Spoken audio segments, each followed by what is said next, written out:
Hey everybody, welcome back to another video. Anthony here, FSU Off-Road, and it's time to get Tinker here all cleaned up.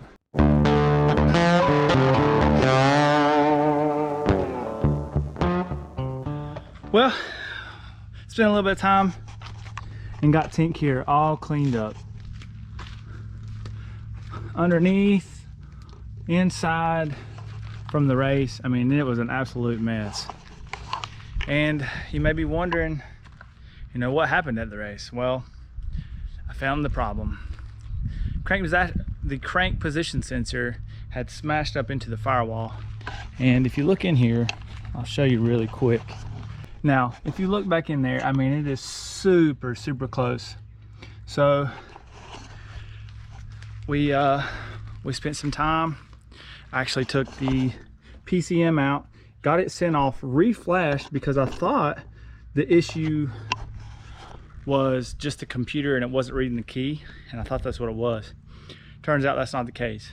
The crank position sensor it didn't just die out, it actually hit the firewall, and when it hit the firewall, it actually shorted out. So what it did was it shorted the signal to the PCM, which killed everything in the PCM. No fuel, no spark. It didn't even read the DAS gauges. I wasn't even allowed to put the OB2 reader in and actually read anything. So with that said, if that ever happens to you, you have a no bus on the thing, unplug the crank position sensor and see what happens, because that's what happened whenever the computer came back. I was super excited, got the computer plugged in, and the same thing happened. So if that does happen to you, just unplug the crank position sensor, see if that happens. All right, so it's been a while since we worked on the race Jeep, and quite frankly, it's time to get this thing race ready for Tennessee. We're super excited because Tennessee is a local place for us and a place that we typically go wheeling at. So let's get this thing ready for the race. The first thing that I want to do today is to go through all of our bags here in the garage and make sure we have all of our tools laid out. As you can see, we're missing a wrench or so there. So I really want to go through all these bags here, maybe even consolidate them down if we can, and get all of our tools and stuff together. And then I want to use those tools to actually fix the Jeep. That way I know I have everything I need. And then just put it all back together. And then once we get it all done, I want to put it back in the Jeep for the race. So now that we have it all on the bench, it's time to disassemble, take the skid plates off, and get our brand new motor mounts, and transmission mount installed underneath the Jeep to kind of secure the motor more. That way we don't have any more issues of the motor moving around inside the engine bay there when we're going over rocks and bumps and things like that on the race course.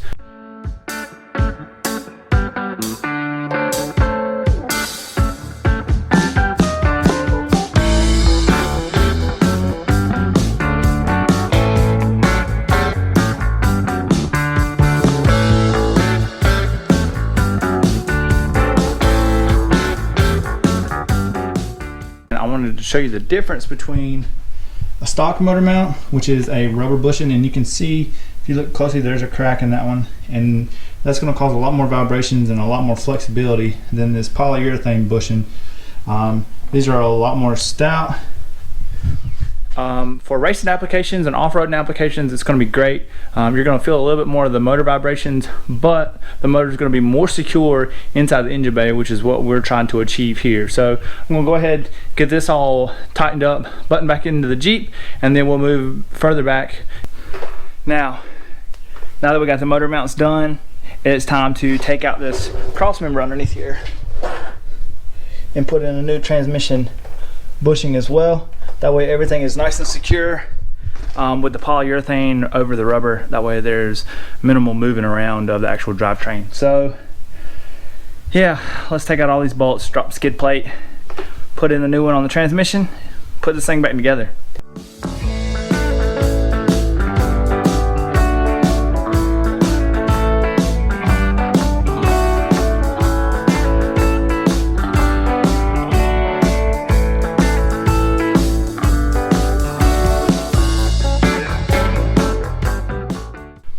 just got out from underneath the Jeep here and took apart the cross member, and this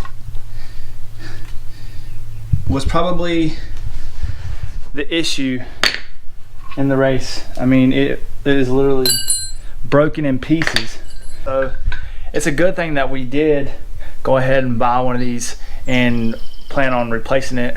Like I said, polyurethane, this is nice and solid. It doesn't have the give that the rubber does, which will be great for our racing application. So we're gonna drop this underneath here, get this installed, put the pins back, skid plates back in here, and then we'll go to the front and start wiring up the winch, like hardwire. That way it's in cabs, and we'll also keep it to where we can have the winch plug for Cody or whoever wants to pull winch and have the remote on the outside.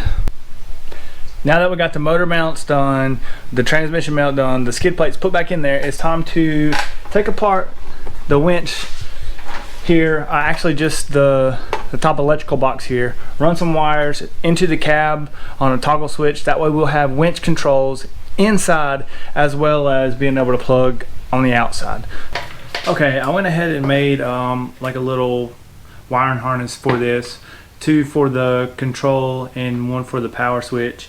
And all I did was just pick, you know, your favorite colors, America, red, white, and blue. And I measured the length that I needed, added about 1 foot or so of extra there, and then just twisted it up. And I don't have any wire loom, so all I did was just use some electrical tape, and it makes a nice little wiring harness there. So now I'm gonna get this ran through the Jeep where we need to go, through the firewall, into our switches, and then get everything plugged up, wired up.